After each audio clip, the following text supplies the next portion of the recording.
your cold beer with my iced coffee here. Yeah, buddy, it's got to be done, right? I mean, hey, it's hot. Like I was just telling you here, 48.9 in Vegas or whatever. Those are not big boy Yeah, Scottish, Irish. What are you? What's your background?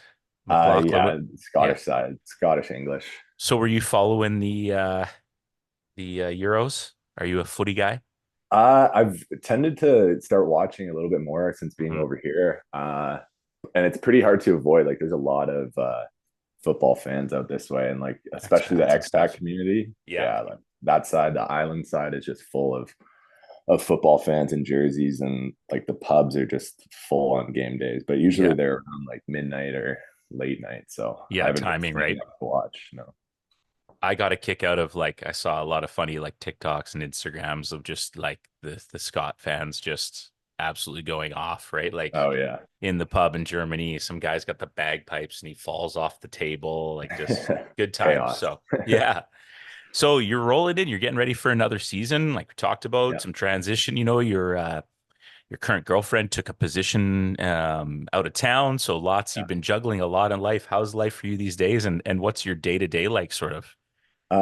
Life's been good. Yeah, since we finished up the local season here, we were able to get about a month off where I was able to go home for a couple weeks, touch some Canadian soil finally, and it's a quick trip, but right back into it once we got back. Mhm. Um, like you said, it was right back into packing some stuff up with Maddie moving on to start a new job in Europe, and then I'm right back into practice. Right now, we're going about 9 times a week, a lot of two a days in the thick of it. But we actually just found out that we're heading to Beijing on Sunday. We're going to be scrimmaging some CBA teams up there. We're going to play the Sharks a couple times and do some training there. And then, yeah, it's Dope. kind of piecing together some friendly matches and some practices before we get into the thick of the season.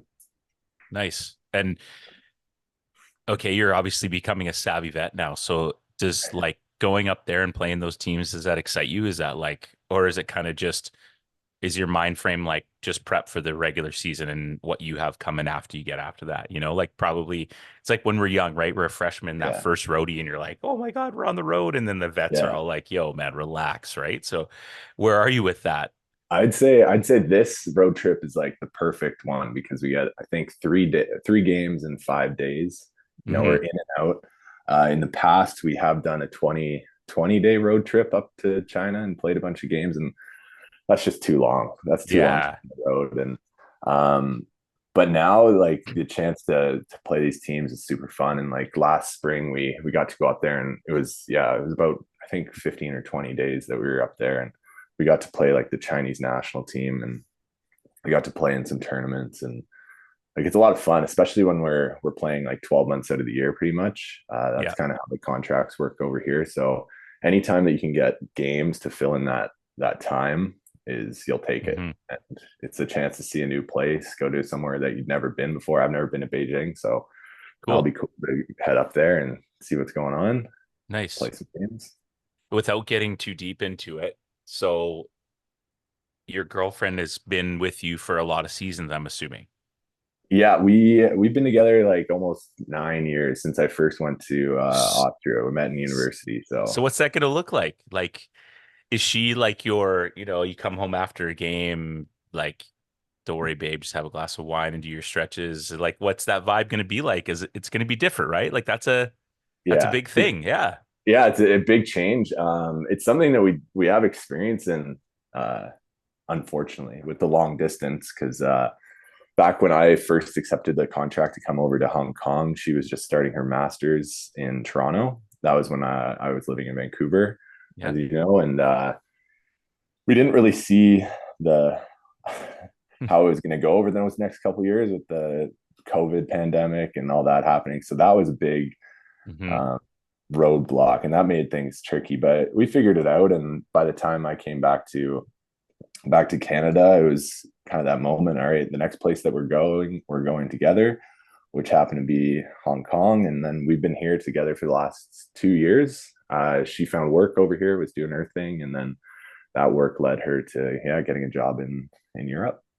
So now we're Okay. just kind of taking it and going for it, both chasing our own kind of dreams right now, and then gonna figure it out kind of as it goes. Awesome. Love it. Well, good, man. And I'm sure it'll go well, and what's meant to happen will happen. And that's all good things, right? It's never not a bad things. Absolutely. Yeah, for Yeah. sure. Well, let's get into it. So it's, unique for you, BC roots, but Ontario roots, then BC roots. So Yeah. let's rewind it back. You're nowhere near as dusty as old as I am, but why basketball and what was life like for you growing up as a little guy? And talk about that kind of part of your story as you developed into the big man. Sure. Yeah. Yeah. So I was born in Vancouver. Lived there until I lived in Tawasin until I was about maybe 7 or 8 years old. My dad was transferred for work, and we moved to Oakville, and that's where I was from elementary school all the way through high school. Definitely remember like parts of Tawasin living, spending a lot of time out there, and we'd always go back and visit family and friends. Like all my family is back out west, so we were the only ones to move to the east. But Hmm. yeah, it started with just like you know backyard basketball in Tawasin, soccer, all the classic little kid sports. Getting into it. I wanted to mention actually though, my brother he was a part of the Mel Davis camps at Kitsilano. My No older brother, way. yeah. So he kind of was the first Love to. that. He's about 4 years older than me, so he was the one that kind of got me into basketball in a way. Always following what your older brother's up to, and we definitely had some backyard battles there that continued into our driveway hoop in Oakville. But yeah, the time by the time I once we moved to Oakville, it's like fresh start, new friends, all that stuff. It was fine for me because I was a young guy, but my brother and being in like grade six, like that's pretty tricky time to move. Hmm. And then all my friends that I met in Oakville, of course, they're all hockey players. So my closest friends over there, none of them played basketball really. Not even like maybe in elementary school they played for the school team, but come high school, my closest buddies were all hockey all day. So Yeah. there's a lot of street hockey, a lot of driveway hoops. I actually played hockey for I think from like grade 3 to grade 9. Okay. I was on the skates looking like Char out there. I was gonna And say, were you kind of like were you tall from the get-go? yeah, from the Yeah. get-go, it was a Yeah. pretty like consistent growth trajectory. It was never one like summer of like growing crazy, but yeah, Yeah. always taller. Or the grocery bill must have been Oh yeah, some of those outrageous. spurts. Yeah. Yeah, two ended up having two boys that are 6'10". Yeah, it's gotta be tough in those teenage years for sure.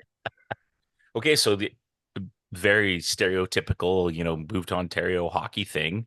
Yeah, Um, how does basketball become something that's important to you and you figure out, I mean, other than probably being like, wow, I don't like 6 in the morning on the ice and yeah, I'm way too yeah, tall for this, but for sure. That was definitely the conversation that I had with my parents. But no, it was like through all that, it was very seasonal, like the sports you play. So you got sure. your hockey season, you got your winter basketball season, you got your summer stuff. So Oh, you throughout mean you that didn't do time, something 12 months of the year? You no, actually, no, oh yeah, wow. Oh, imagine that. Yeah, geez. right, crazy.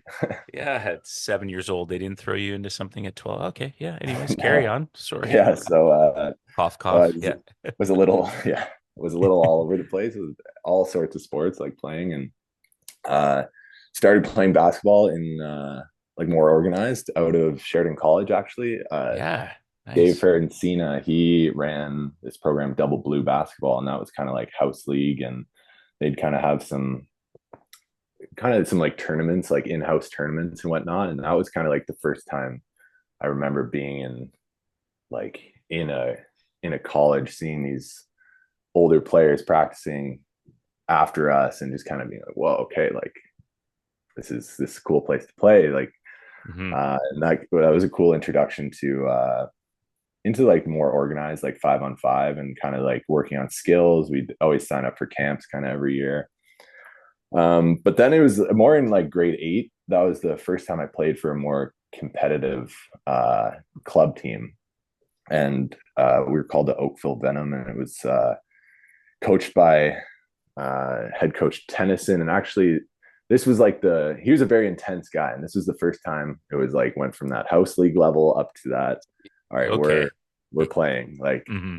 you might be only 13, 14, but we're going to treat you like you guys are a lot older than that. And that was a big step up for me. And I enjoyed it. I was being pushed. I had a really good assistant coach. His name was Fred Granham, who's definitely an Ontario legend. He is well known in the community out there. And I remember he was the kind of the first coach to give me some one-on-one tips. And as a big man, because he's a fellow big man, Sure. give me that one-on-one kind of coaching and pushing me to use my body a little bit more and all that kind of stuff. So that was a big change of pace. And around that time, it was had one of those growth spurts, and my parents kind of sit me down and say, "Hey, so what are you thinking? Hockey or basketball?" Hint, hint, nudge, nudge. We don't want to buy you another round of equipment for hockey.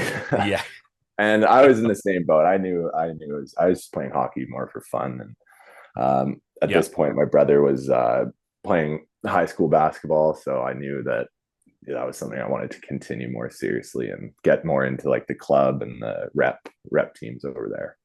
So you're going to like his games, and I think it's so big, like such an interesting point you make about the Sheridan thing is, we think that we always look up to like NBA players or whatever, right? Or WNBA players, if but it's like, no, it's the local guys that are just the older dudes, and you think that they're just gods, right? They walk Yeah, into a gym and you're like, whoa, these guys can touch the backboard and make a layup. Oh, they can yeah, actually like dunk it, right? And yeah, absolutely. those hooks get in pretty quick. Yeah, for sure. And So that was it. so how was your bro? Was he like, now you don't have to call him out, but like, was he all right? Or like, was he a role player? Or it just didn't Oh matter? You're no, just, yeah, yeah, yeah. So during his high school, like I would go and watch games after school and all that kind of stuff. And yeah. he was the 6'10" stud of the team for sure, and which led him to end up going to McMaster and playing there for 4 years. And Did he have the same coaches as you did? we kind of Or was he a played in little the bit later? same a little bit later, and it was a Yeah. little bit of like he would play in like every age group. You know, you have your different clubs and different coaches and all that stuff. But at that age, is wherever he went, I went. So Yeah.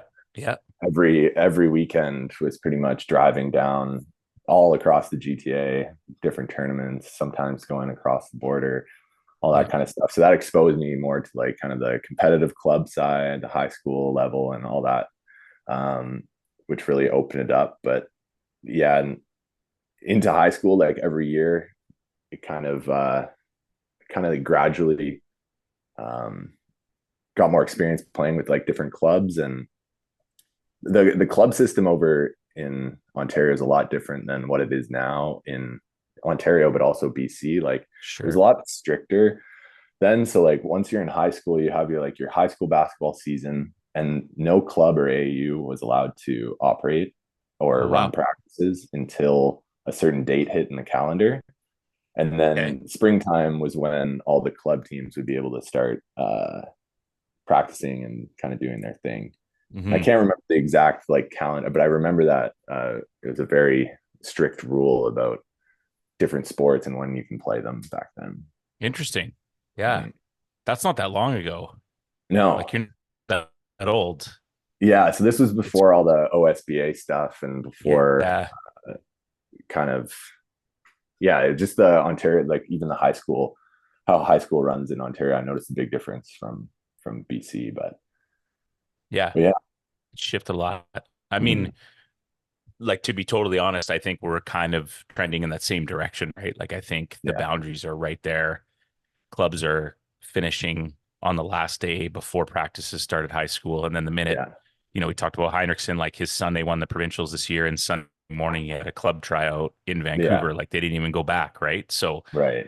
it's going to be an interesting thing. And I think, yeah, we're a decade or so behind what Ontario has been doing, but that's an interesting Mm. thing about what you bring up. So Yeah. you're in those high school years. Did you have a good group of guys around you? Was it the club thing, or did you go to your high school and you're like, yo, who are these scrubs? Like, what were those teams like? And how did you continue? And like, when did you realize like, okay, like I really want to continue to pursue this? When did that real hunger happen for you? I think the real hunger for me, it came a little bit later. Um, Through high school, to be completely honest, I was just Yeah. enjoying it. And And so at you no didn't have point, that gangly like growth spurt. It was just sort of gradual. So you didn't go like you weren't like 6'5" 1 year and then all of a sudden boom like 6'10". It was like kind of just so your body was able to I think catch up a from, little bit. yeah, yeah, definitely. And I think it was probably from like grade 8 to grade 10. I probably had a growth spurt about like 5 or 6 inches. So It's a lot. definitely a growth spurt, but I was always like head and shoulders over my peers and my teammates and stuff like that. Hmm. But with high school, yeah, like the framework with how it worked, I was like, you got to play a different sport every 3 months pretty much. So it was like the fall sports, you had your football, your volleyball, you had your winter sports, you had your hockey and basketball, and then spring you could do soccer, rugby, all that stuff. So I'd fill my school year with some sort of sport, and basketball being like a pretty small sliver of that. Hmm. In my high school, we actually didn't really have we never had a competitive team. Hmm. In my grade 11, I think grade 11 or grade 12 year, like we couldn't even find a coach to coach our team. And we had a group of guys that were excited to play. By no means did we have like 15 or 20. We probably had 8 to 10 like really committed guys that Sure. enjoyed it, like to play. But we had one teacher who was the girls coach at the time as well, Mr. Bonanza. He volunteered his time, and he was just there to show up and run practices and kind of just make sure that we were able to have a season. So a big Huh. shout out to him for doing that, because yeah, we were searching. We didn't really have anyone to coach us. So Yeah. that kind of reflects the level in which we were playing at high school. And Sure. there's definitely some like competitive battles around. Like just down the street was Loyola High School, who in that year they're a Catholic school. They ended up going to provincial. I think they might have won provincials in my 11th or 12th year, and like that's a school like right down the street. So we'd play them a couple uh, a couple times a year, and like Hmm. obviously you want to beat the rival school, but we just weren't at the same level. These guys were practicing at a different caliber, and it kind of showed. But Hmm. throughout it all, enjoyed it.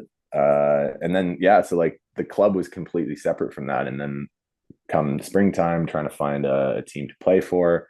One year I played with a team called Burlington Skyhawks, and we had some old university players that were coaching. Uh, No Chris way. Keith and Rob Scully, some older heads from Brock and McMaster, and they put together a club team, and that was a great experience. Like they really pushed us and kind of cranked up the training. And we also had I think the following year it was kind of like a select team from the region. And again, like that was kind of that next level of training where he's got us on the skipping ropes. He's got us, those goggles where you can't see the Yeah. ball, with Yeah. gardening gloves so you can't grip the ball, doing jump training, all this stuff. And we were actually like practicing out of a juvie center in Yes. Oakville. And that was like a team that we traveled down to the States with. And as high school went on, like that's where the competition was, to go down there and Hmm. get in these tournaments.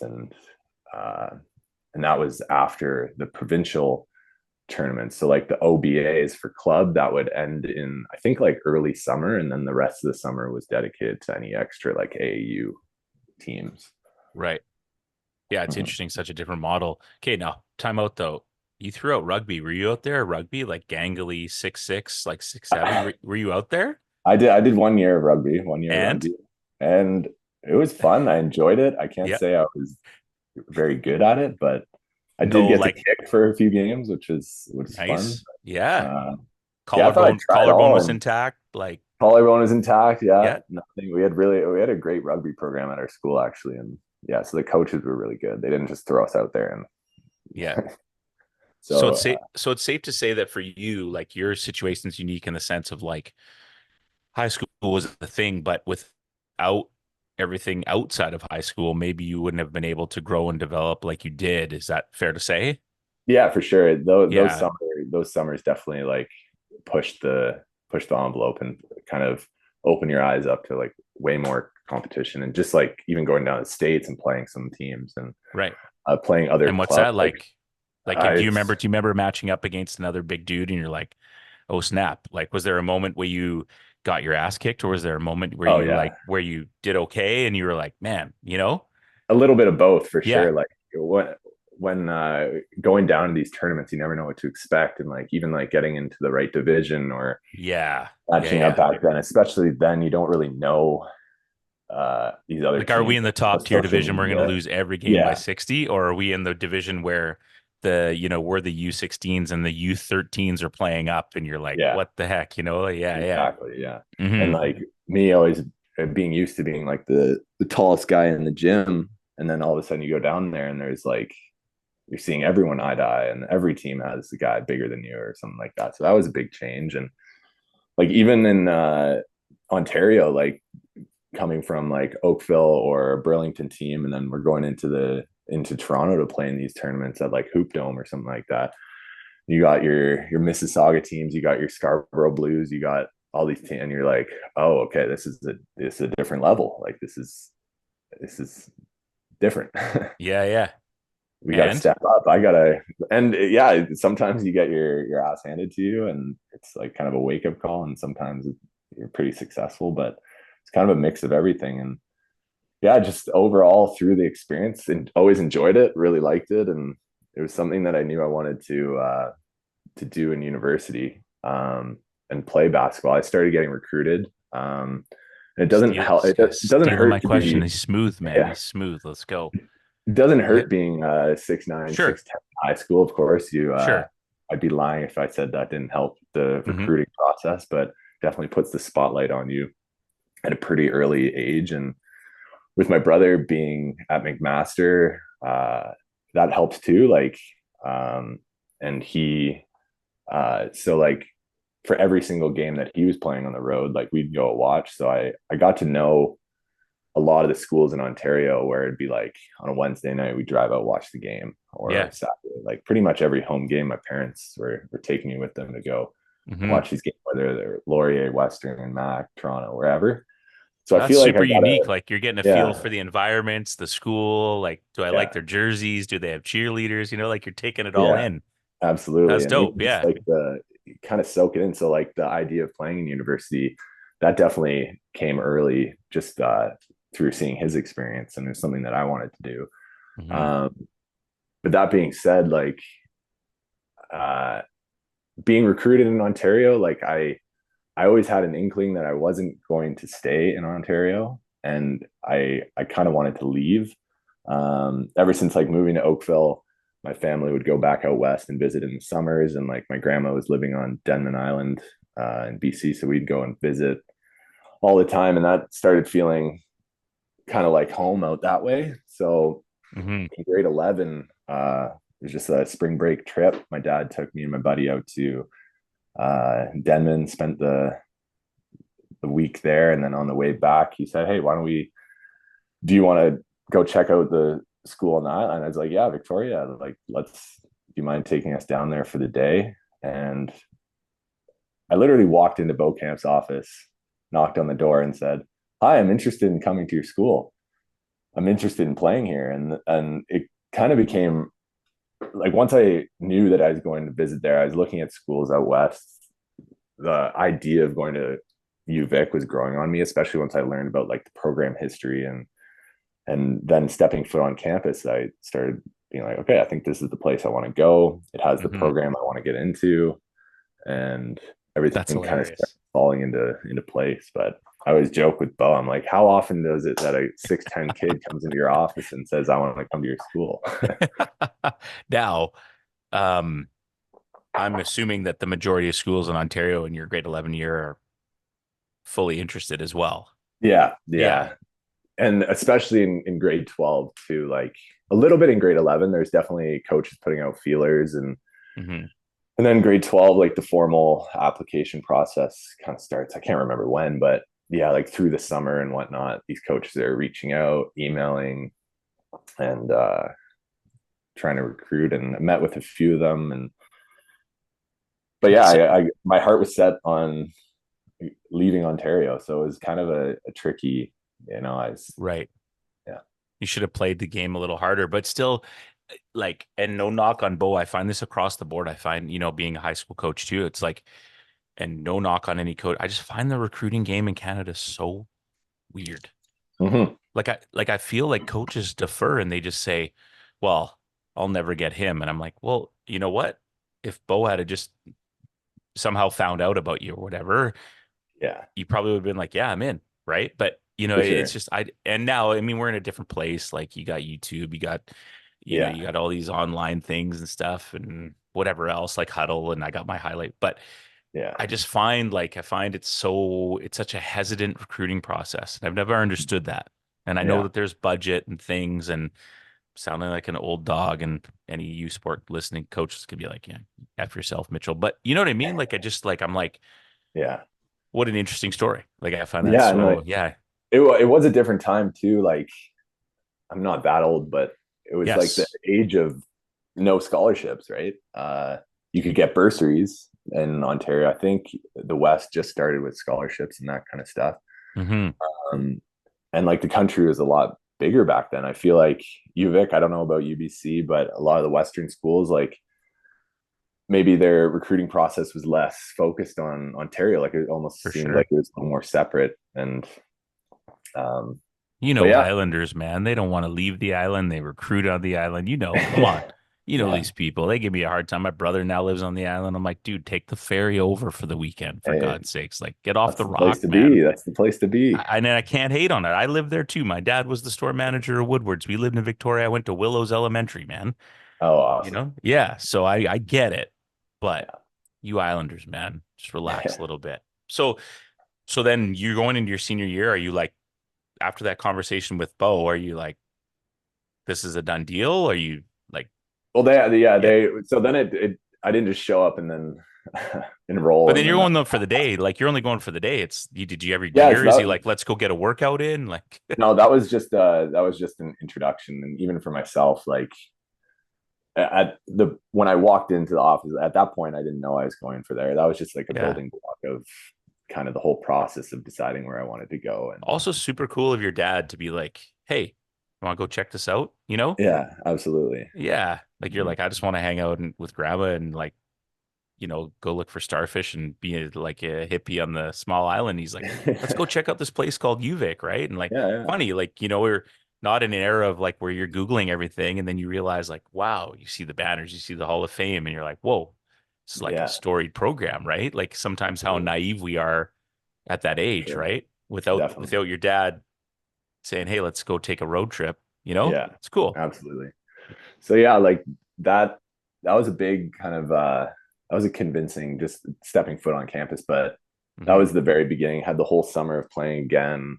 Of course, talking to some other coaches, had more tournaments down south, and but then I was gonna say, was there ever a D1 thing in the back of your mind? Was there some scratching at the door there, or no, I never really had that pull to go down hmm. uh, down to the States. I mean, after I don't know if I was scarred from all the AU tournaments going down there and like seeing all the schools, campuses, and just like I don't know. I always felt like going down there, I would have felt homesick.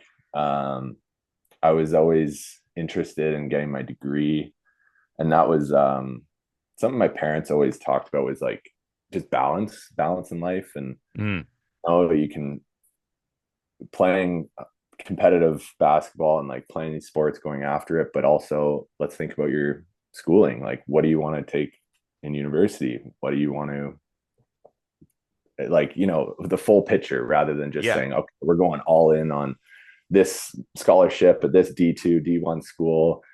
yeah, And then, that was at the era too, like where guys were starting to go down. And I remember my brother's like his kind of basketball crew, like even some guys were coming back after a year down there. And yeah, it was just something that I wanted to stay home, wanted to hmm. try something new. And yeah, it was, I don't know, just didn't really have that pull to go down.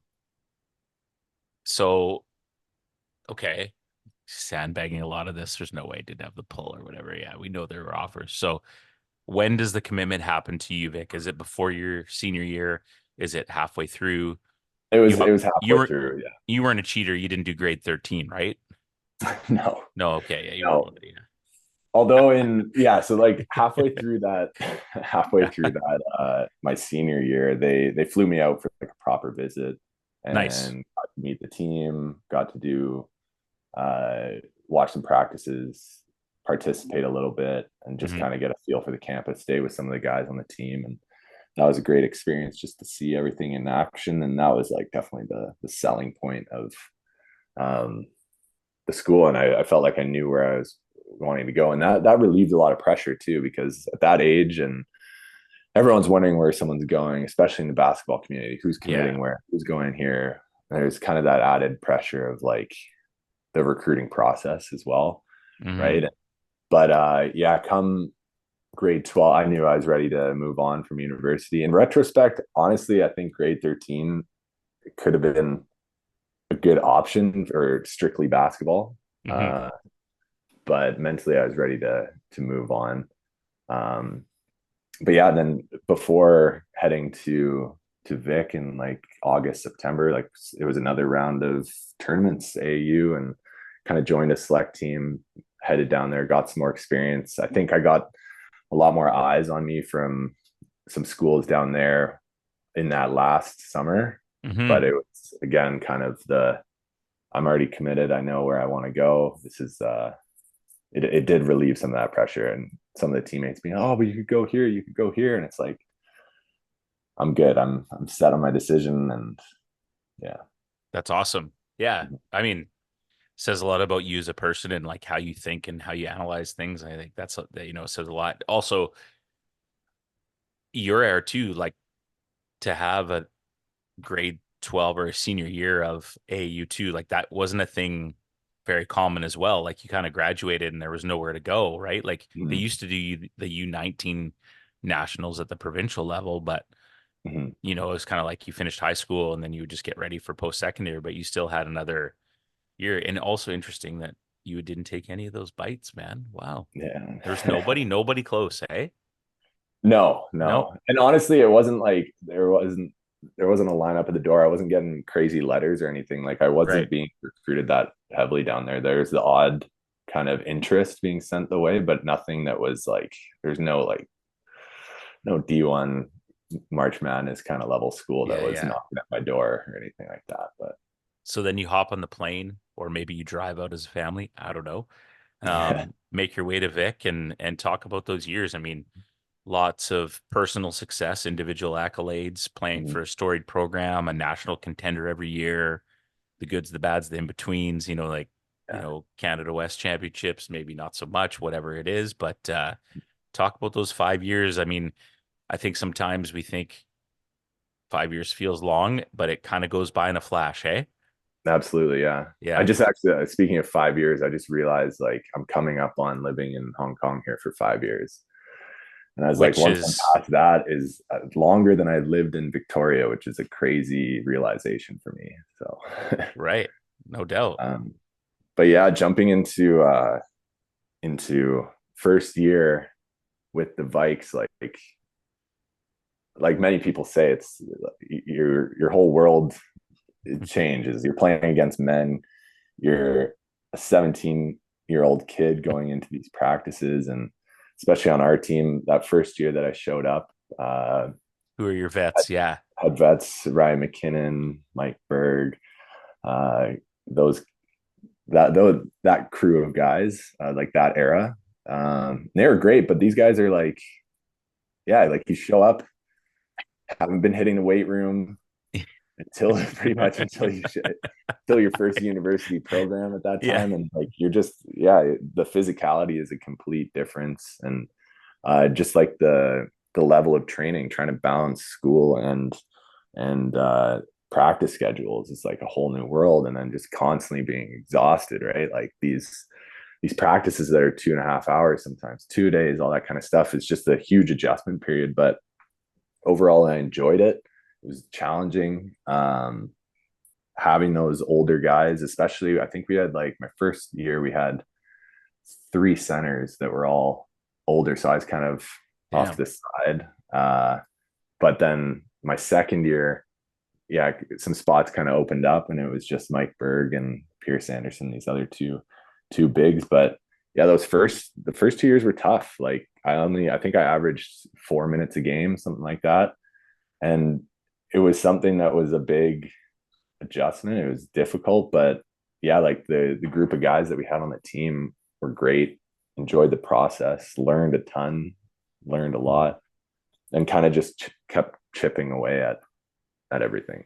We've said many times on the show was like for people that play U sport and stick it out, Mhm. it's like 5 years is a really long freaking time. And if you can Yeah, have the right mind frame about it and realize like I'm still I'm like borderline chest hair and barely a beard. yeah, And homie here in the fifth year is like 22, 23. Like that's a really big gap, right? yeah, And if you absolutely. can stick that out, good things happen. So where does that come from for you? Was it support of teammates? Was it your own personal thing? Was it phone calls home to just be able to go from, being a pretty successful high school guy and then stepping into this program? Or did you kind of know what you're getting into?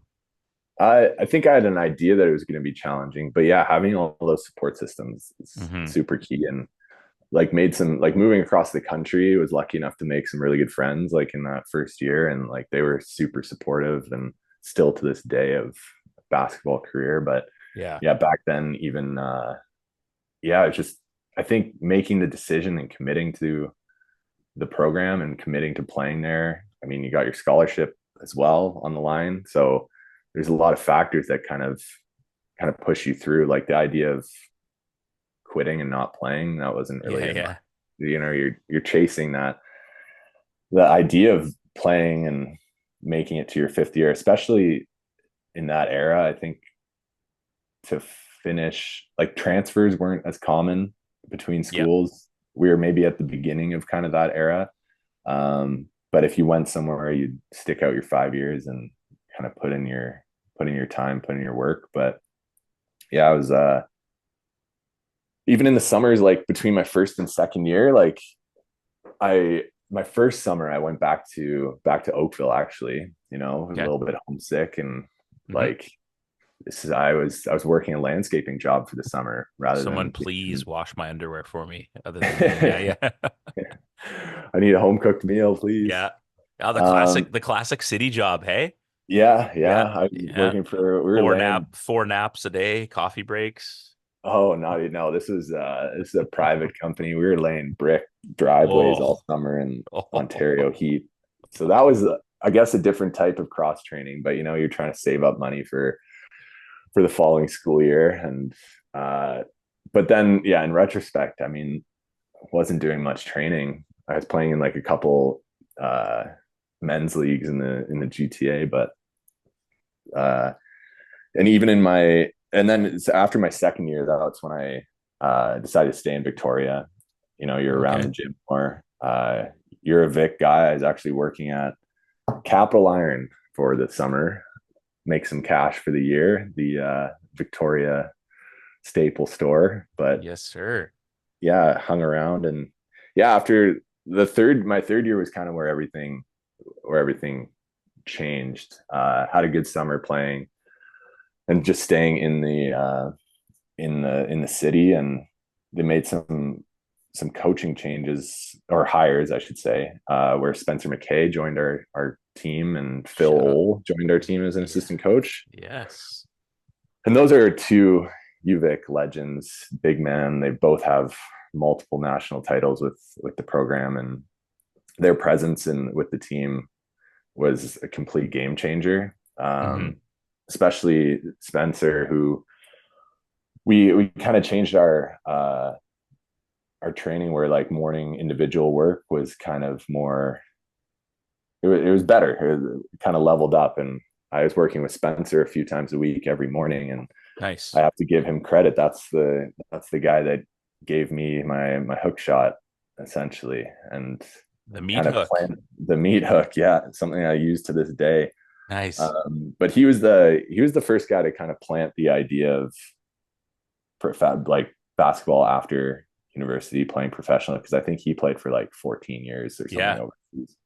Um, Definitely challenged, kind of opened my eyes of just like, this is how you use your body, this is how you be physical, kind of like that repetitive work every single week really Hmm. started to add up and started giving me confidence. I was in the weight room more, and it just started kind of falling together. But the first couple games of the season, similar story. I had one vet, Pierce, who starting over me. I was still getting like a few minutes a game. And then he goes down with an ankle injury in like our fourth game of the season against UFV. And this was kind of like my chance, right? Yep. And I ended up playing 25 minutes that game, and I think I scored 22 and 13 or something like that.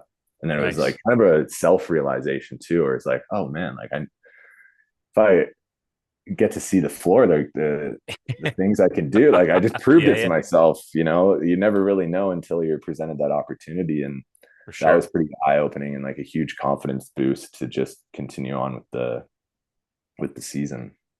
Looking at your numbers too, I noticed that your career high in rebounds and points were both on Brandon. So thanks for that. But Nothing personal, nothing no, personal. no, no. I love the shout out and love the transition to kind of staying island. Now, were you a part of like there's this lore and history of like these legendary UVic runs? Were those still a thing where alumni were showing up, or were kind of the old heads too old to get after it, or what was that like? Was it a men's league by this point, or what, you know? Because there's I a I lot. I don't know if I Like Ali Wilmot didn't show up one day and start stretching for 48 minutes and then hit like a few pull-up jumpers and leave, kind of thing. Shout out Ali no, Wilmot. Yeah. no, there's like a couple summer runs that we had some good competition, but Yeah. it was that younger generation. Like we had guys like Manny Pasquale and his brother would come in, and those Hmm. guys are super competitive, and like they would always stir stuff up at UVic at McKinnon Gym, and that was a lot of fun playing in those summer runs. But nothing. I find myself pretty connected to that older generation. Like I still try and keep in touch with Kinnear Sure. and all those guys, um, and maybe it was later on, like once I was living in and going back to Vic, like I'd get the alumni, I'd get the old man text being like, "Hey, we're running at this middle school on Monday nights. Like, you want to come through?" But nothing when I was like in my career, really. Yeah. Uh, that's awesome. Get to go to the middle school and get lit up by Aaron Olson. Okay, so that mid-season third year seems like the perfect time. Does it take off from there? Is Yeah, that where your role, like you become a starter and then it's, we're talking Can West Player of the Year, all Canadian, like some big things, man. I mean, yeah, but that's a that, long waiting game, right? And it's yeah, interesting. Yeah, you were able to stick it out and keep your demeanor and show up every day and be professional and do your thing and then wait for your chance. yeah. And then once start feeling that success, it's just the kind of snowball effect. And that year we were a mismatched crew of guys, and we had a few Ontario recruits join us, and Terrell Evans from Vegas came up that year, and we somehow pieced it together. Like us as a crew, like we were a tight group. That was one thing that the alumni, I think, or like my veterans kind of passed down. It's got to have a tight knit group of guys to be Hmm. successful in any way. And like that's such an important part of it, where you're showing up every single day, tired, cranky, doing these practices. And if you don't have like a solid foundation of friendship or just even brotherhood to have each other's backs, like you're not going to be successful. Hmm. So that was something that I was lucky to have through my years there. And that third year, yeah, we pieced it together and we had a mismatched crew. We ended up going to the national tournament for the first time and just making it there. We lost to in the Canada West uh, that year, and I mean you feel you're close, but silver lining, you get to go to nationals, and then all of a sudden your goals You get like change the with the eight seed or program. what? Yeah, eight seed, play Carleton first kind of deal. Yeah, yeah. Yeah. Uh, the classic eight seed. But Yeah. we yeah, once we made it to nationals, like your whole frame of mind changes, and that's the goal now. Like it's something that you can coaches will preach. It's like, oh, we're going for a championship this year. But then once you get to go to that final tournament, it's like, oh yeah, okay, this is our goal. We're trying to win. Um, and every preseason actually would have the Guy Vitry tournament in Vic, and we'd have Carlton out every single year. So that was also like a measuring stick of, all right, this is the best. This is where we need to be. So that was always a good way to kick off the year and be like, we know we're going to see these guys at nationals. So Mhm. make a mental note of everything. For sure. Like, and it's also, I mean, what a time to be alive, right? Like just in that Carlton era, right? Where it was just Yeah. like, I mean, what are you gonna do? And yeah, it's like they were just so dominant and but Yeah. kind of cool to be like, hey, we Mhm. can get this done. We made it. And then coming off that season of making Nats, you must be like, okay, like there must be, never a better time in the locker room of like, let's make this happen again, right? And let's Yeah. continue to grow. And your fourth year, I think I was looking, it was like you're almost like 20 and 10 a game, man. Like we're Yeah. talking big numbers. Yeah. I was getting up Um, there and, oh, sorry, go ahead. no, I'm curious. So I look and I see like, and I'm not a big like stats, but I see your fifth year. What's the difference between fourth and fifth? I'm just curious. Is there another player that's getting some more shots? Was there some injuries? Like, the numbers. Yeah. Yeah. Well, in my fourth year, so like kind of Because you the seem like a totally selfish player, right? I mean, everybody that's listening right now is like, this guy is totally selfish. He's hogging the ball. How could he not have back-to-back years of 20 and 10? I'm yeah. planned. Yeah. Well, a guy I mentioned like in my fourth year, so then like a couple of guys turn over, right? And back Right. to the fresh roster. And then in my fourth year, yeah, kind of it's myself, Terrell Evans from Vegas. He's entering his fifth year. Okay. Um, we pick up or we had a point guard, Marcus Tibbs, out of Seattle, who was an absolute beast. Like he was incredible, like super long, uh, had no hesitation shooting an NBA length three, which I know Camp took a long time for him to get used to that. But Yeah. Then you see he was, Diego play and you're like, damn. yeah, how times change, right? Yeah. But yeah, so and then two of the guys that I ended up living with my fifth year, Reiner Tile from Van College and Mac Roth, they were part of the program. And like I was saying before, like it was that tight knit crew. Hmm. And that fourth year, I think, yeah, I was kind of feeling out that, more leadership role. I think That's learning something you were comfortable with? slowly. Yeah, Yeah. absolutely. Like something that I was kind of looking forward to, especially, yeah, you finally make it to your fourth and fifth year. You want to be that guy. You want to be the leader in the locker room and Hmm. Hmm. captain one day. And um, yeah, it was once we hit. Sorry, I just lost my train of thought. But yeah, with like that crew and moving on to the nationals again for like the fourth year, Hmm. that was something that was. Sorry, you might have to take those out. Sorry, I'm just You're catching my good. breath for a second. Um, Too much coffee. do you mind? I just need to grab some water real quick. Of course, buddy. Got that cotton mouth.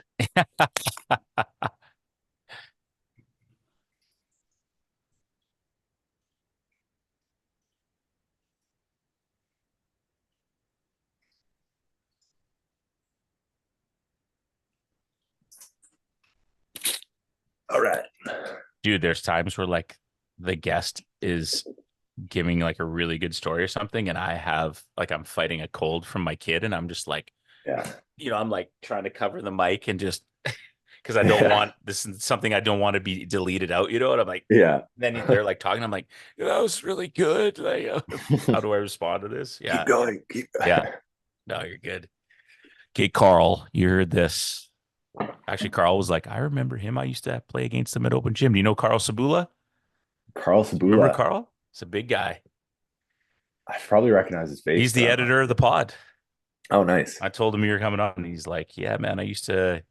He played at Lang, and then he went to Vic, and then I think he was like gonna like try out or whatever, and came to a couple open gyms. Said he hooped against you, so Oh, right on. yeah. Yeah, so you're talking about just kind of like fourth, fifth year, kind of like that nationals, the group of guys, good dudes Yeah. before Um, you got cotton mouth. Thought you were getting yeah. emotional. And I'm like, he's crying right now. Like, this is a weird part to cry. Yeah.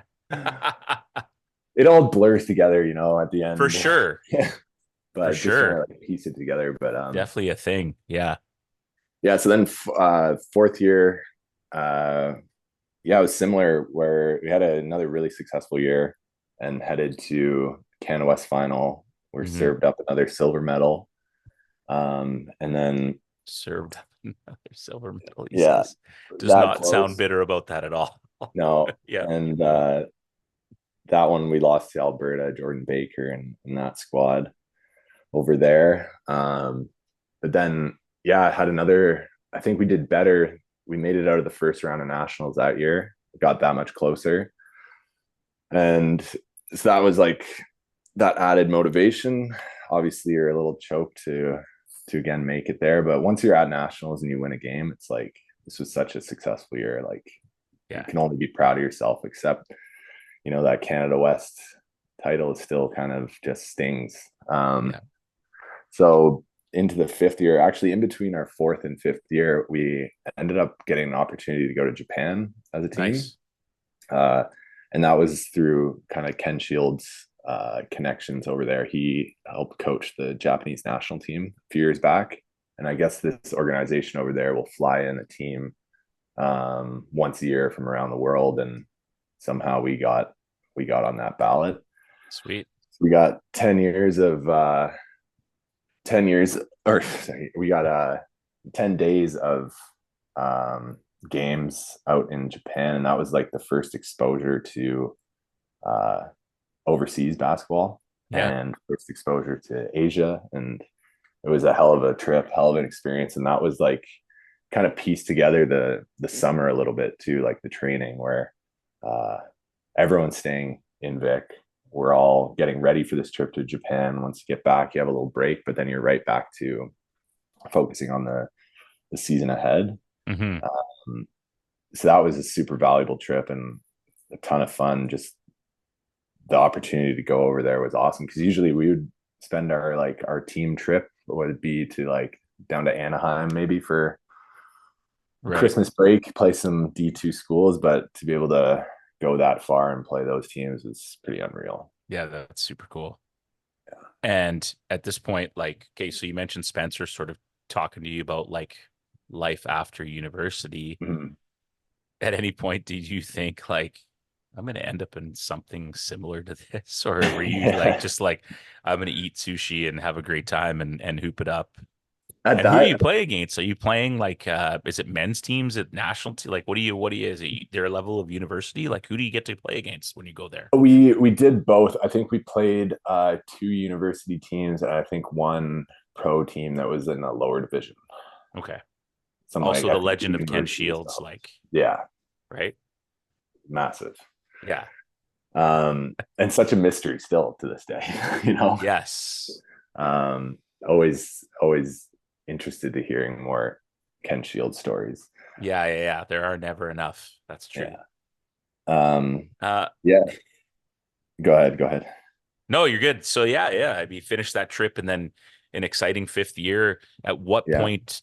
I want to know, like, at what point are you like, okay, I'm Scottish English, but like, what does that get me? And how do I pursue something else? Is it Right. Those Spencer like in your next ear? Like, steps. is it actually a real thing for you? Are you like, I actually want to do this, or I want to just go and like skimboard on Hornby or Denman for the rest of my life, which is what you're going to end up doing anyways. So, The two worlds. Yeah. yeah. No, by that time, especially with like the encouragement from Spencer and kind of your world opens at that time. It was a little more. It started becoming more common where guys would make the jump from U Sport to overseas, and Something. started to Yeah. see that happen.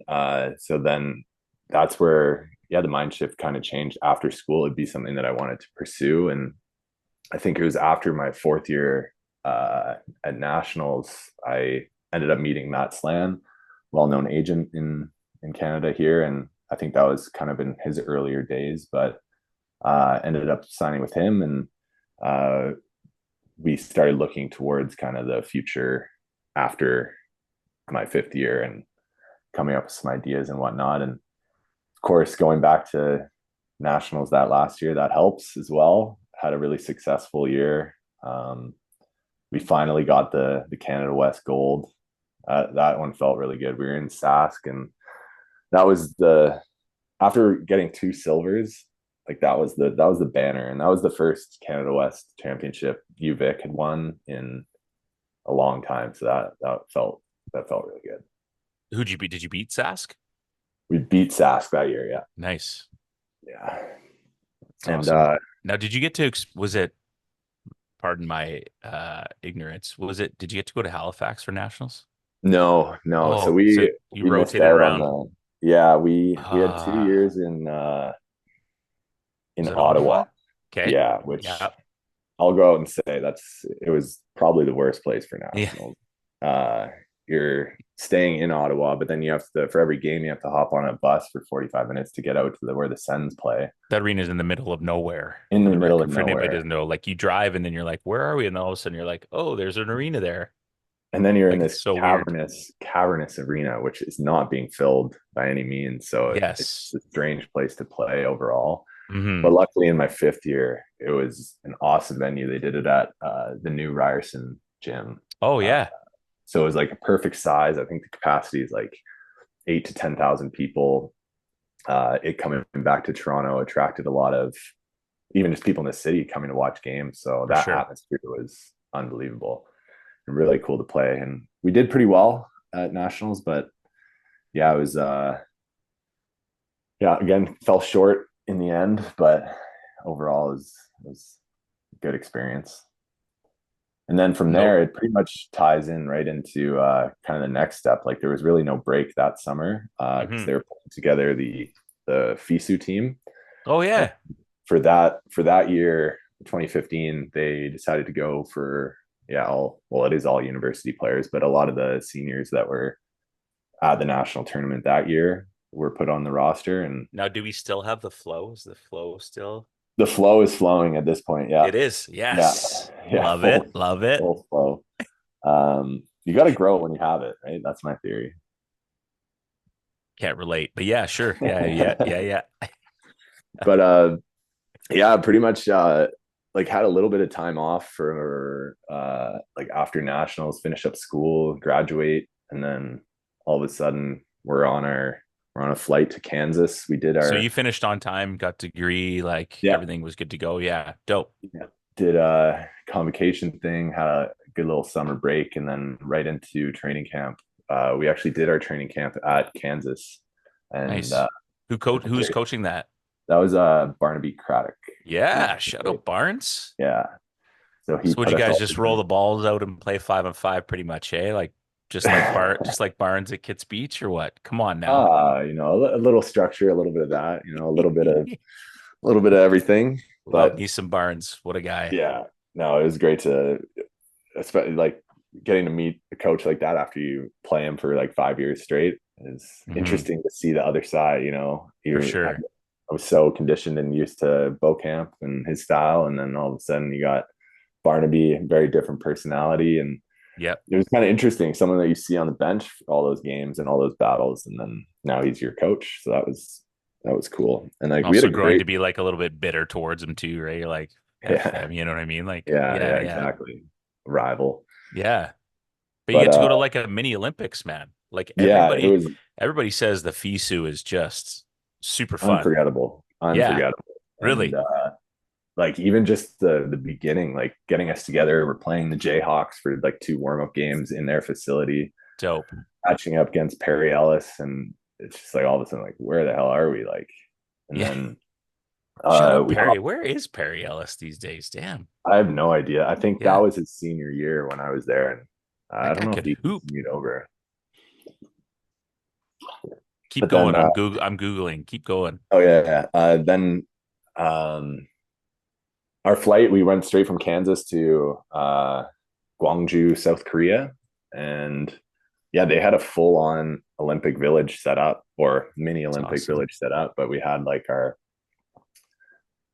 kind of athletes' quarters, like you'd be eating food at the cafeteria with every single other sport, every country around. The opening ceremonies is something I'll never forget. Just being able to walk that lap around like a huge sold out arena, and just that overall feeling of being able to put on the Canada jersey and be there with guys that I played against for like 3 or 4 or 5 years. Some of them. Yeah, Now that we're teammates, we can kind of come together and yeah, represent Canada. That was unforgettable. no doubt. Yeah, I like we've had a dozen people have mentioned it, and they all say the same thing, how it just was just sort of kind of an unforgettable time, right? And Yeah. yeah, super cool. Who was the AC with Barnaby? Do you remember? Oh Was it man. like, was it Crookie or was it no? We had Charles Kissy. We had Barnaby. We had Sean Swords. We Oh, had Swordsy. Yeah. John Campbell from Oh UT. yeah, yeah. Nice. And I might be forgetting someone. It's all right. Apologies if I forget, but That's okay. I think that was the crew there. That's dope. Mhm. And then so when do you figure out like I mean that's a lot of transition, right? From Yeah. fifth year right into that sort of the Yeah. ball is like there's not a lot of time to stop the spinning wheel and figure out Yeah. what am I going to do? How do you take that moment and figure out what am I going to do? Yeah. Well, kind of as we were going to Korea, I was still in contact with Matt Slan. We kind of had the plan for that first year, and he was kind of throwing contract ideas my way. And Hmm. uh, I think it was right when I got back to Vic, he uh, said, "Hey, I have a great opportunity. This looks like a good starter league for you," and it ends up being Austrian. The idea of going to Europe at that time was that was the that was the goal. Hmm. I mean, I went to I got a taste of Japan and Korea, like playing over there and kind of like the vibe, the atmosphere. I did get a an offer to go to Japan, but it was quite early. It was even before we went on the FISU trip. Okay. And after spending some time there, I was like, still in the mindset like Europe is that's the place where you go to be a pro. Sure. Um, so ended up jumping on the Austria contract, and by the end of I think I got back like end of July, and then end of August I was packed my bags up and was on my way to Little Gmunden, Austria, a town of 10,000 people in the winter and 15,000 people in the summer. Damn. Yeah. And It was overall like looking at the full year, the experience was perfect. It was a great league to start out in. I was successful there. yeah, Uh, they wanted me back at the end of it. But I knew around which is Christmas. also not common. There's a lot of just 1 year deals, right? Like Yeah. it's yeah. Yeah. So overall, I was put in the right place, and like kudos to Yeah. Matt for finding that spot. And yeah, by I think around Christmas time, I knew that I was done. I was thinking about retirement. The idea of going back and kind of finishing up my basketball career was in my head, and it Well, was what was it? bas- Was it it was the overall distance, just just I everything? think Just it was everything. It was yeah. I think a lot of it was burnout from uh, just those university years straight into FISU, straight into this, and then kind of waking up one day and being like, "Where the hell am I?" And I Yeah, and mean, like the good and bad of making the commitment to stay on the island, but that makes it pretty much 12 months a year yeah, or at least 10 and a half, you know, if you yeah, take weekends off for sure. and then jump in the FISU, that's 16, 17, and then right into pro. And then you're like, wow, yeah, that is a Yeah, lot. and then it's like training camp, 2 days, And you're almost like, every day, and then you're kind of stuck in this routine of like we would drive everywhere for our games, so we'd play one game a week. We would head on the bus for 3 hours, play a game, back on the bus for 3 hours, get home at like 2:30 in the morning, morning. barely get a Sunday off, and then you're right back to Monday training. Coach is smoking darts, And yelling at you in some other language. Like, yeah. no, I got more of that later on in my career, Yeah, actually yeah. here of all places. But Yeah. But I mean it was it's good to touch on. It is the good and bad, right? Like I think people yeah, think like, oh, go play ball in Europe. And you're like, no, no, no, Europe's the place to be, not Japan. And yeah, then you're like, damn, okay, you're like Austria, sweet. And then it's like, yeah. whew, like this is taxing, right? Like Yeah, if you don't for have a sure. partner and you don't, you get maybe have a couple other dudes that are internationals that you can connect to, and maybe they're like, F you, I don't care. And then you got the local guys and they speak another language. You're like, interesting This is my scenario, life right? now. Yeah, right. Yeah. Yeah, yeah. So it ended up just, yeah, mentally it was in a rough spot. Sure. Just not happy. I started kind of not liking the game Mm, as much as I once did. Uh, and it really started feeling like a job. And to be honest, the job at that point that you're not making very good money for either. hmm hmm And then you start thinking about, yeah, the trajectory of life. Is it this something I'm going to be chasing for the next 5 years, 2 years, whatever? And hmm in that moment, I knew around Christmas, I was like, I'm going to finish up the season, and I think I'm going to move on. And I think at that point I just needed a break. I needed a reset. And yeah, I wasn't happy. So Yeah. decided Fair. to call an early retirement that did not last very long. Yeah. So then, so you actually did. You did pull the plug. You're like, I'm out. I pulled the plug Yeah. that summer, went back to Vic, and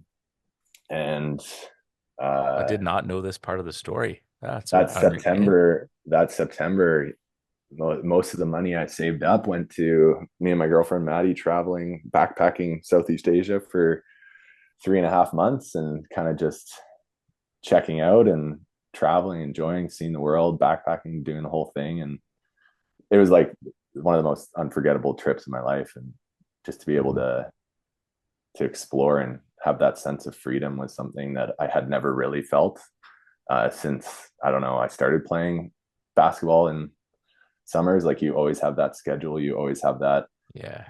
what's next, when's the next practice, when's the next game. So that ability to check out was very uh very Needed. nice, very needed. Yeah. Yeah. Timing is everything too, right? Like, yeah, maybe if you, yeah, who knows? Maybe you force your way and you're like, I can still stick this out. And who knows? Yeah, you have that and you get some clarity. And then what? Yeah, so then after that, I mean, it's you hit the big reset button on life. hmm uh Maddie and I, we moved temporarily. My parents were moving to Vic, so they actually didn't have like a home base for us. So we were actually living on Denman Island for about, Oh, I think, 3 months over the winter. which you um hated. no, it was Yeah, you're I mean, there loving were there, that. Yeah, there were some tough times. I mean, sure. especially when you're looking for jobs. Bad Wi-Fi.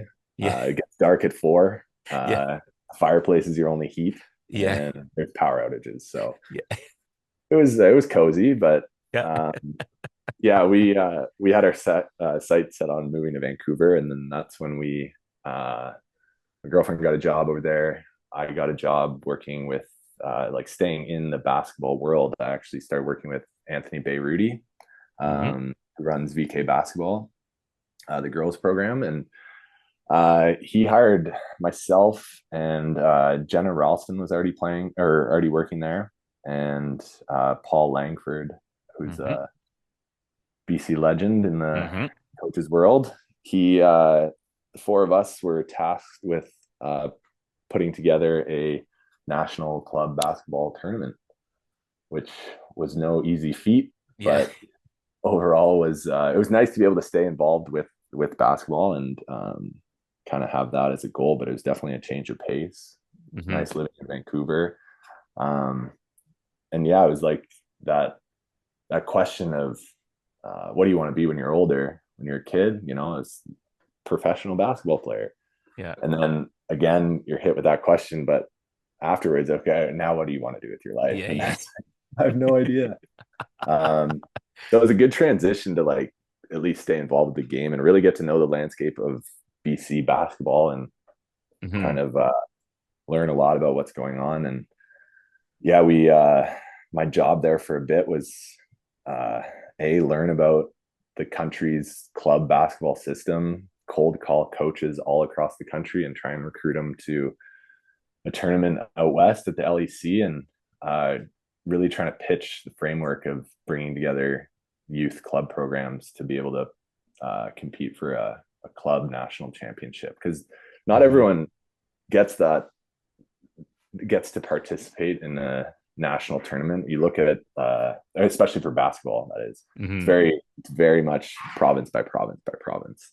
You get 10 kids that might make the provincial team, uh, but everyone else, you're out of luck. You don't really get to compete on the national level. And then you look For at sure. volleyball, girl, especially volleyball national, girls Oh my volleyball God. national, enormous event, brings together teams from all across the country every single year. And that was kind of like a framework and a goal that we were looking at. And it's like, how Mhm. can we replicate this for basketball? Yeah.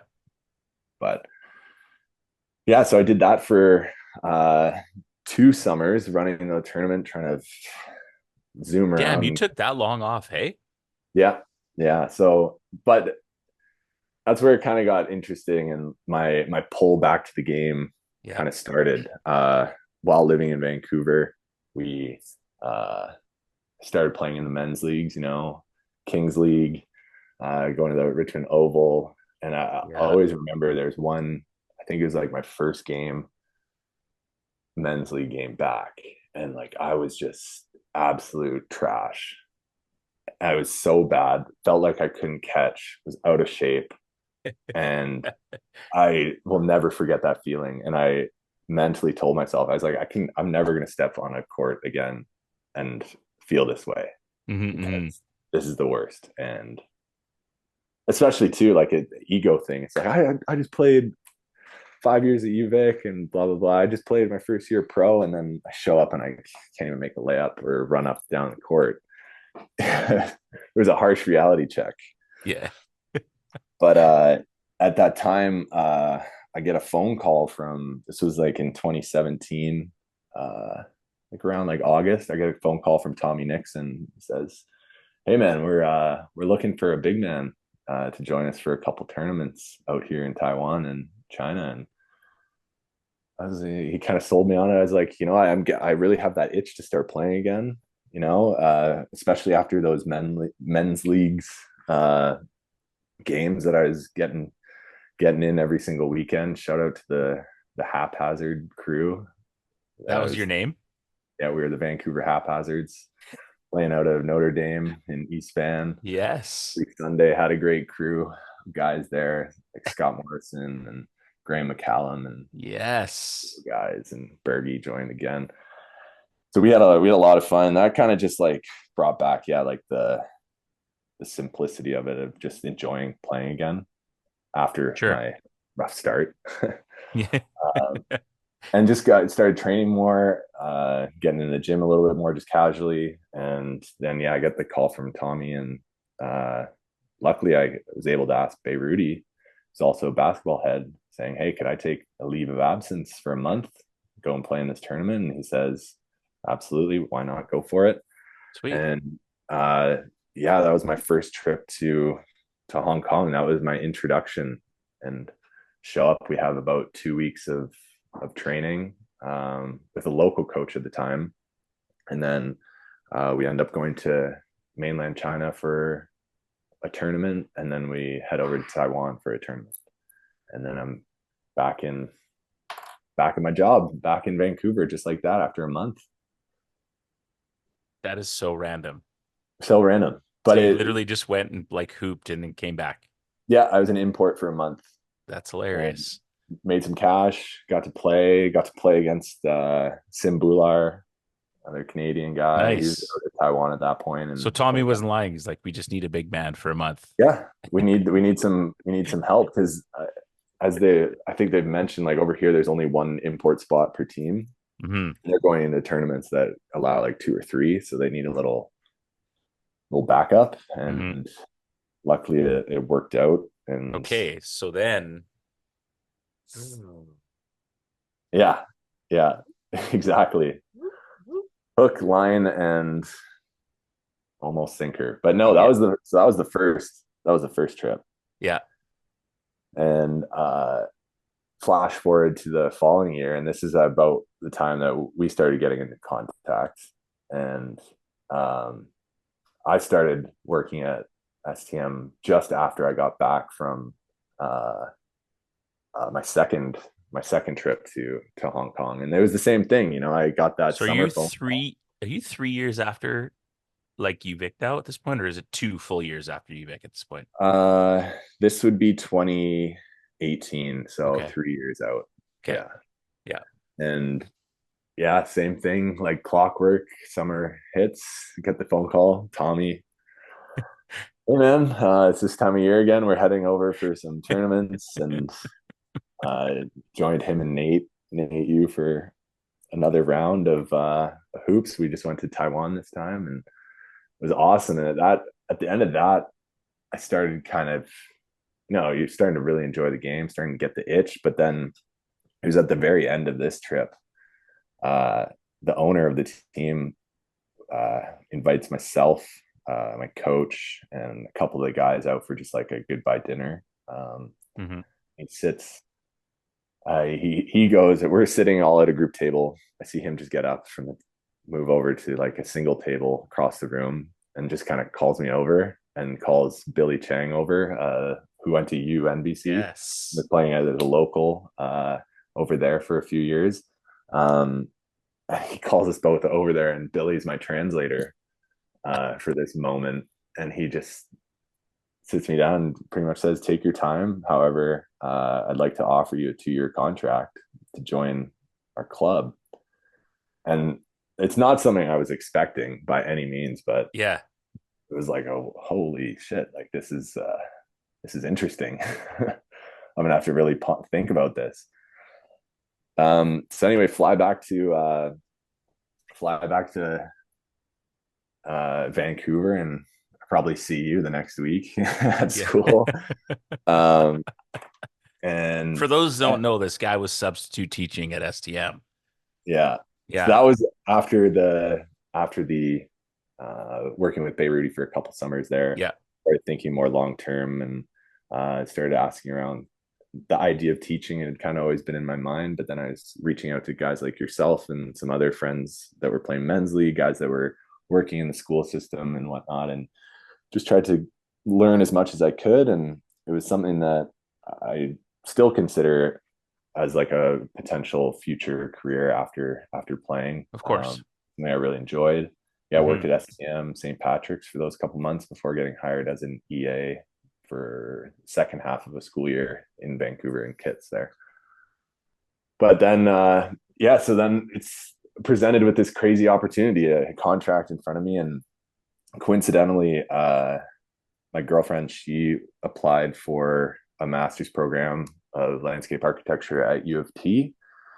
So she was planning on moving to Toronto September of 2019, and as we were living in Vancouver. So that's when the contract date was starting on my offer from Hong Kong.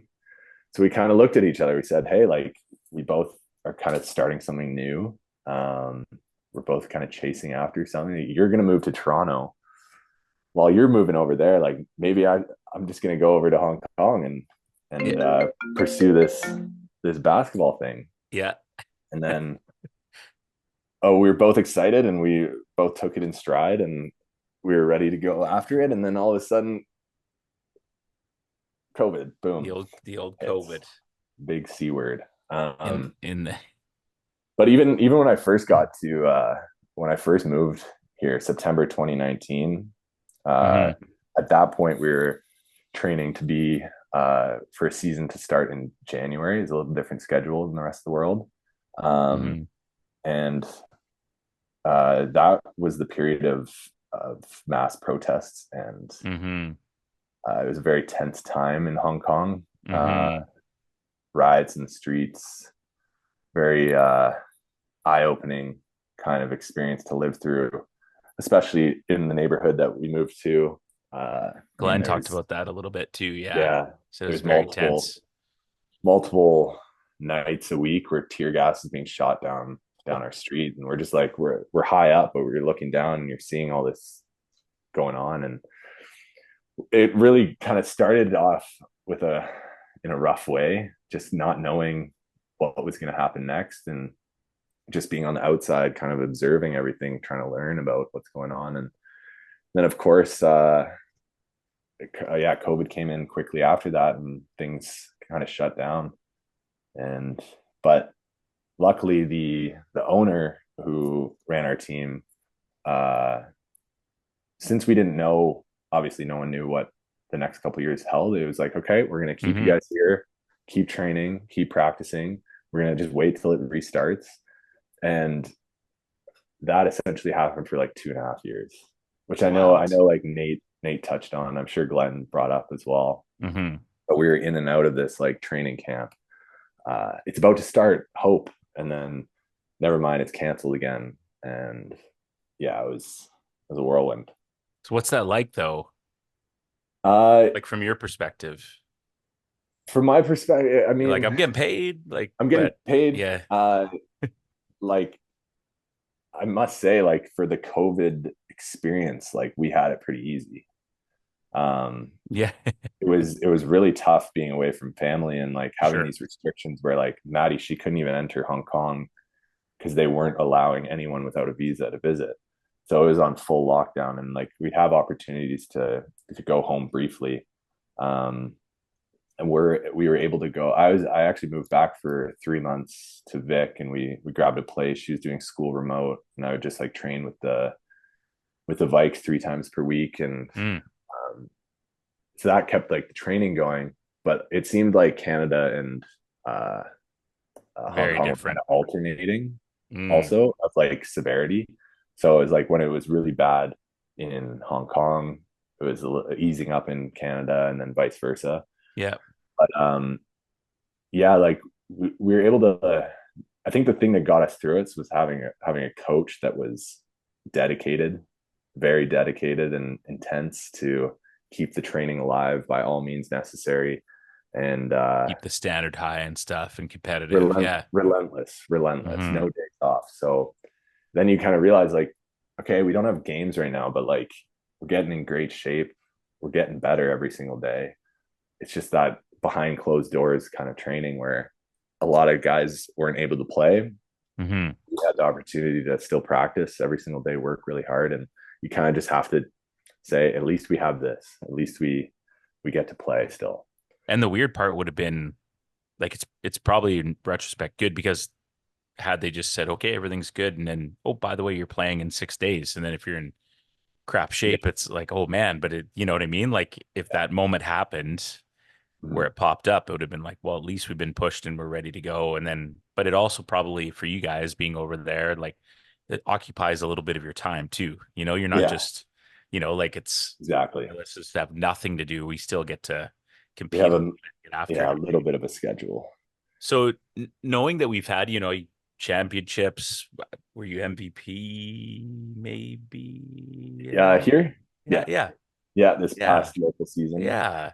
So having a few guests now that have played in this league and described it and stuff, like in your own words, what's it like? Like it sounds to me like the perfect combination of ball, money, and lifestyle, like to pay you. You know what I mean? And if Yeah, I'm not there, let me know. But what's it like to play over there from your perspective? Also being the big white dude, yeah. like Nate So doesn't look like important. you, Glenn doesn't look like you, Yeah, Kepke looks like you, but he's a short little dude. Like, you yeah, know, there must be some moments where like are people handing out roses and you know, it must be kind of fun, right?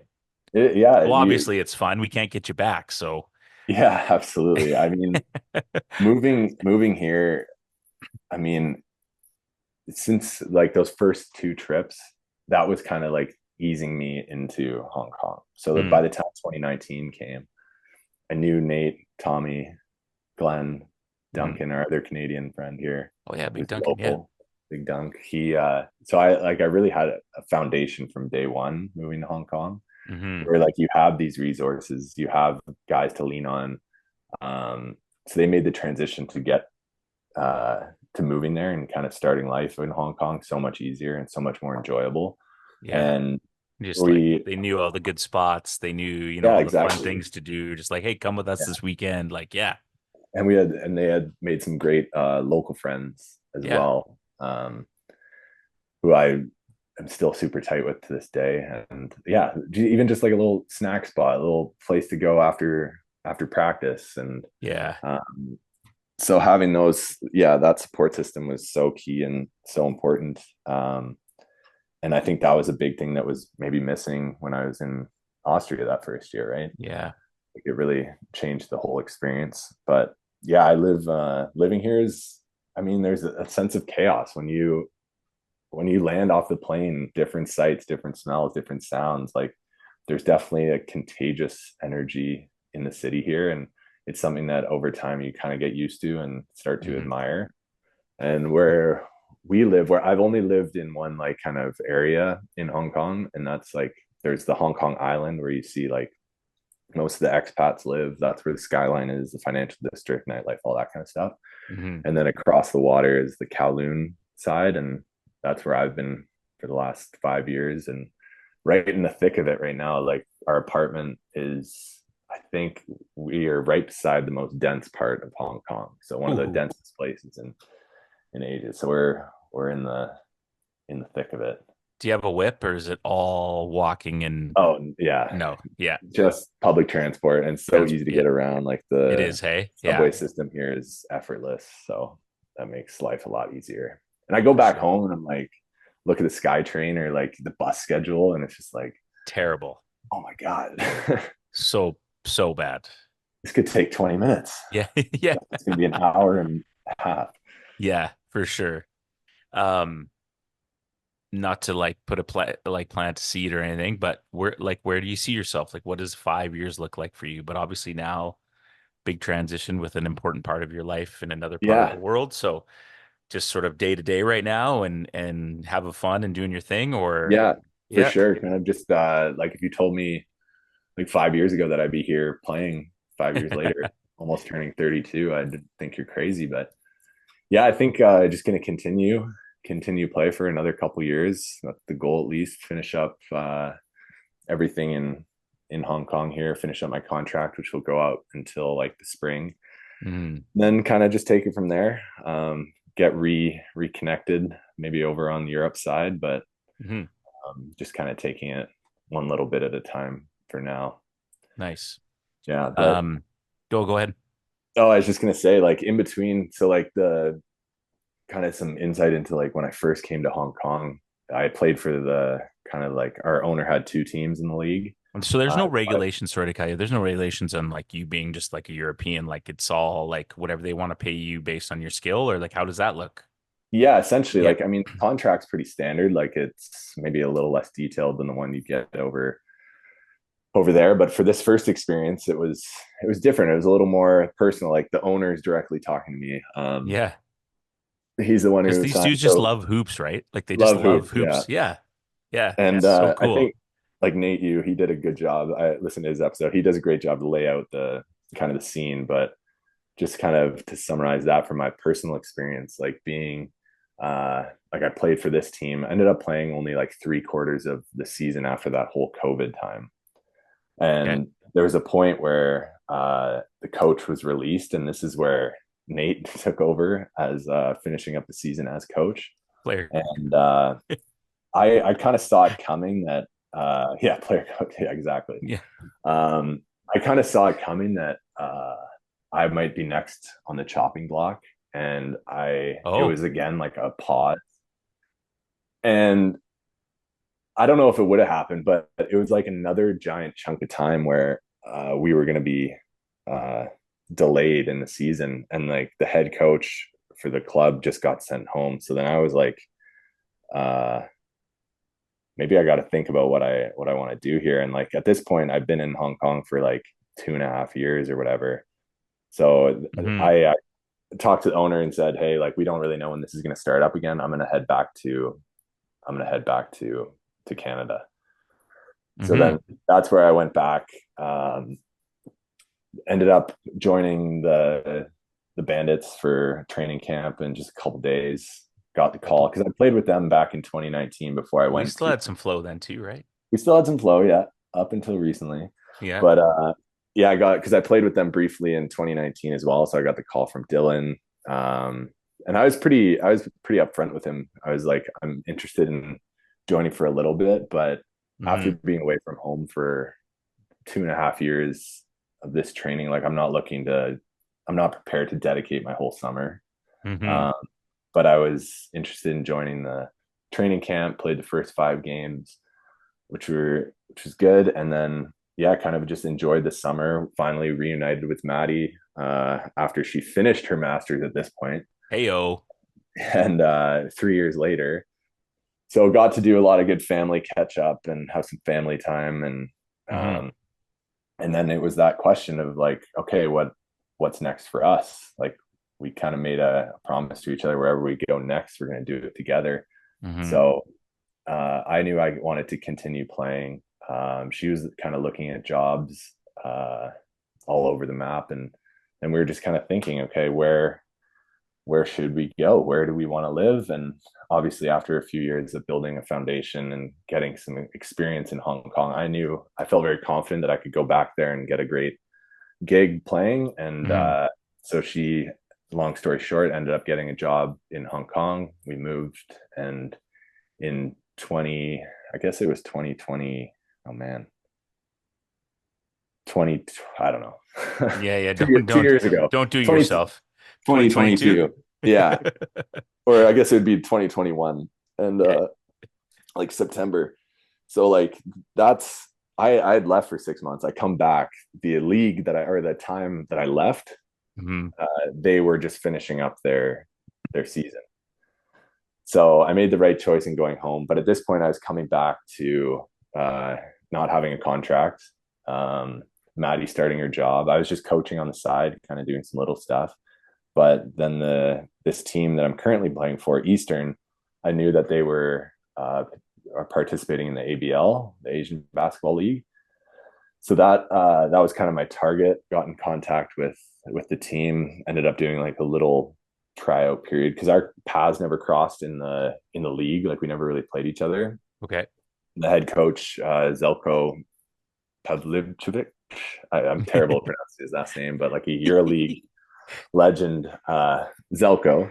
He was running the team at the time, and he brought me in for a trial. We had a meeting, and then ended up being signing a contract, another 2-year contract with Eastern, Hmm. and that's where I'm at now. So that we went right into a crazy ABL season, which was kind of like bubble format. It was like them Okay. trying to I mean, after COVID, it's like power vacuum, right? All these leagues are in the region are trying to build a new league. The ABL has been around for a long time, so they kind of had the resources to piece together Hmm. a short season. So it ended up being like 8 teams. We traveled. We didn't get any home games. We went to I think we started in Singapore and went straight to Indonesia. So that was about like a 3 week road trip. And then we're home for 3 weeks, and then the next leg was Malaysia and Vietnam for about 3 weeks, and then home for 3 weeks, and then we got uh, our playoffs. So we are back to Vietnam for I think another couple weeks, and then we ended up winning the championship, which was incredible. Not to be ignorant, how far is Vietnam? Like, what kind of roadie is that? It's not. It's the flight's not too bad from Yeah. here. It's like maybe 2 hour flight. Okay. So Ho Chi Minh, and And they treat you well, hey? Vietnam is great. Yeah. A couple of the stops were a little rough around the edges, but Sure. Yeah. no, like Singapore was great. We were right in Kuala Lumpur for the Malaysia leg, and then Ho Chi Minh was awesome. And like we were playing against Saigon Heat in the finals, Nice. and in the gym was just it was the loudest gym I've ever played in. Like these guys had all the fans, the air clappers. Yeah, yeah. They were Oh, those, except they were like fiberglass plastic. So like oh, when they clapped together, it was deafening. Um, so we had a wild best 3 series against them, and yeah, we ended up winning the last ABL championship, and I took home the defensive player of the year that year, and just was overall like a super successful season for us, and my first like kind of proper championship that I'd ever won. that's awesome. Mhm. Super dope. So you're excited for this year then? Yeah, so this Yeah. year, and let me know if you need to get going or it's getting too late or anything. Like I No, feel we're like, good, man. We are yeah. good. We are good. um, so then, Loving it. after the ABL, like I mentioned. it's only 50 minutes past my bedtime. We're good. Okay, okay. um, after ABL, like I mentioned before, like we sign contracts here 12 months out of the year, so it's like Mhm. they'll give you a bit of time off, but in they kind of fill the schedule with stuff. And this is the point where Eastern was trying to be like, or still is trying to be the team in Hong Kong that does these more international leagues and trying to like step up the professionalism of the clubs and kind of represent Hong Kong more formally. Mhm. So then we ended up going up to China for uh, yeah, it was this like 2 week road trip, and we get the opportunity to play the Chinese national team. No way. And we know that like this is kind of the end goal of our trip. But the first kind of training camp portion of it, we go up to Qingdao, which is up in like the northeast of the country, and it's the home of one of the CBA teams. And we got to see and stay in a CBA facility. And this thing was it was a fortress, and you have like 7 full court, like this. It was like not a warehouse, but like you walk in the front door and you see 7 full courts, Wow. like pristine condition, brand new, just built facility.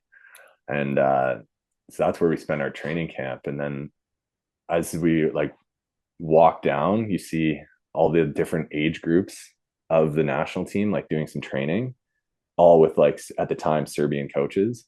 So it's like on one Really? court you have like your, it looked like maybe like U13. Next court you had like U15. Next court U17. There's just this whole training camp that was going on for their national program.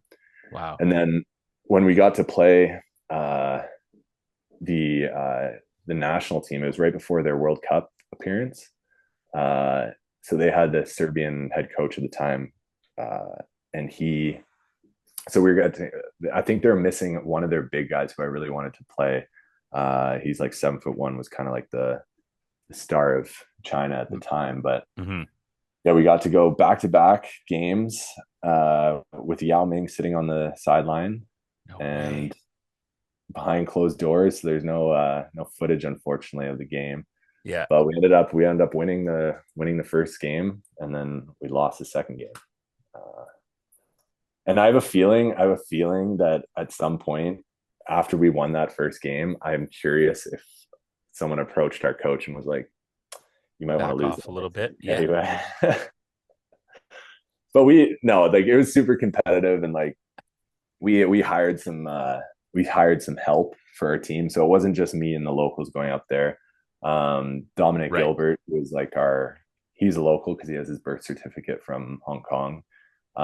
So he's pretty much an import player. And then we had 2 Serbian guys that joined our team that were up in China playing wild ball at the time and doing like 3-on-3, Mm-hmm. and they were great additions to the team. And yeah, we ended up piecing it together and getting a win over Team China. Something that I'll always remember. That's awesome. Yeah, especially with Yao, like just For sitting sure. there, Just man. Like watching. his presence is just insane. Like he walks in the gym and like huge guy, obviously, but there's like an aura around him, especially up there, where like he Mm-hmm. walks in the room, he walks in the gym, everyone's attention is on Yao.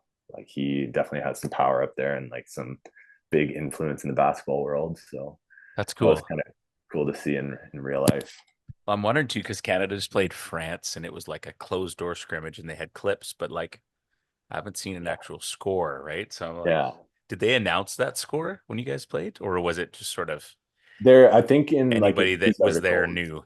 yeah, everyone was there, knew. I think Yeah. like local news picked up that we got a win, but like you don't have a box score, you don't have footage or anything like Right. that. I Right. think my assistant coaches might have a box score and stuff like that, That's but dope. yeah, it was solid. And yeah, then it was like right back into local league for this past season that we just finished up. And um, yeah, at this time we actually changed coaching last summer. About a year ago we changed coaches, and right now have the current coach that was like my first coach in Hong Kong when I first arrived. Full circle, No he's a way. big Bosnian Bear, Mensur Bahramovic. And I've seen like yeah, going through COVID through his training, and then he was the coach that took us to Taiwan one year. So at this point, I've known the guy for like uh, God, like 5, 6 years. Hmm. So I know his style, but he's very much like the old school Bosnian intensity. He's that guy that I was mentioning that never turns it off. Like Yeah, every yeah, single yeah. day, he expects work and that fire that he brings every day. So And you're he's our like, current coach, eh, and you're like, what with that? and I I was excited to have him back. Like Yeah, have a great relationship with ship with him him. outside the court. Like you go through the Cool. people you go through COVID with, or the Yeah, you have those trauma bonds, I guess you call yeah, it. yeah. But he's a great guy off the court. Just yeah, he brings that intensity. But once you know uh, what he wants, what he expects, Sure. it's pretty easy. And a lot of his focus is on developing the local youth here and like the local guys to Oh, kind of cool. bring them up to speed with a lot of the things that they've maybe missed in their development, Hmm. Hmm. especially just like defensive coverages, basic reading, yeah, just kind of back to basics and kind of routinely banging those out in practice. Sure. Cool. And That's then yeah, awesome. we ended up finishing season, won the championship here in Hong Kong, which was a special one after spending so much time here, and yeah, took home the MVP. Unreal, man. Yeah. Sweet. So what does that get you? Like a few free meals around town or what? Like, come on, there's got to be some notoriety. Yeah, I started getting noted or recognized a little more Yeah. after joining Eastern, just in my neighborhood, like super local area. But I'll get the odd like head nod or be like Eastern or Dongfang, like you, and I'll be like, yeah, Eastern, and I'll be like, good luck or whatever. So that's kind of That's cool. You awesome. feel like That the is sense of cool. community For in the sure. neighborhood where you do feel out of place a lot of the time. No doubt. That's Yeah, dope. Okay, well, and then let's do some fun questions. Sound sure, good? yeah, I'll let you get to bed here. No, man, this is good. I love it, dude.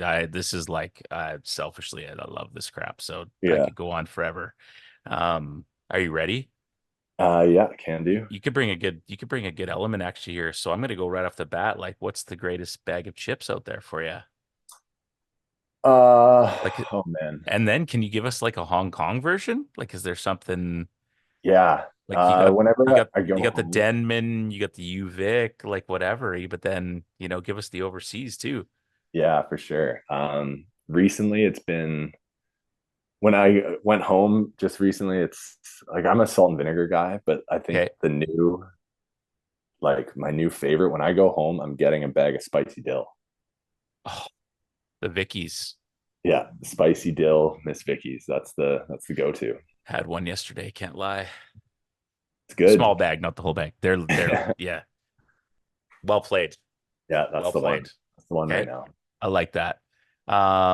Books or movies? More of a movie guy. Yeah. Talk to me. What do you got? Is there something in the back that's like always on your mind? Is there something new you've watched? Do like give I us think I really like sci-fi movies. I'm a big sci-fi guy. Uh Recently there's actually an IMAX close to my apartment here. okay. Uh Oh, dope. so there was a couple movies that we saw recently in the last like few months. Saw Dune 2 on IMAX and saw the new Mad Max on IMAX. And those are Solid. crazy. Like very entertaining I and mean, IMAX too is like just brings it up exactly to a whole nother level, right? Yeah. exactly what no matter what you're watching, it's going to be pretty awesome. You have a And then couple throwbacks, like some legendary ones that you like? oh man, Like, is there an uh, all-timer? I think like all time favorite movie. You mean? Yeah. I'd say I'd probably stick to like the sci-fi fantasy kind of world, and it'd probably be Lord of the Rings for me. Wow. Yeah, Okay. that trilogy holds up still. Maybe best trilogy of all time. Hot take. Yeah, like what else is out? Yeah, I don't know how hot that is. You might be right. I think so. I You think might be so. right. Okay, so you're either in Hong Kong, maybe there's a great arena to watch a concert, or you're at a nice little amphitheater somewhere on the island. Artists can be dead or alive. Who are we going to see? You got more than you could have one, two, three. Who maybe someone you've seen, someone you haven't. What do you got?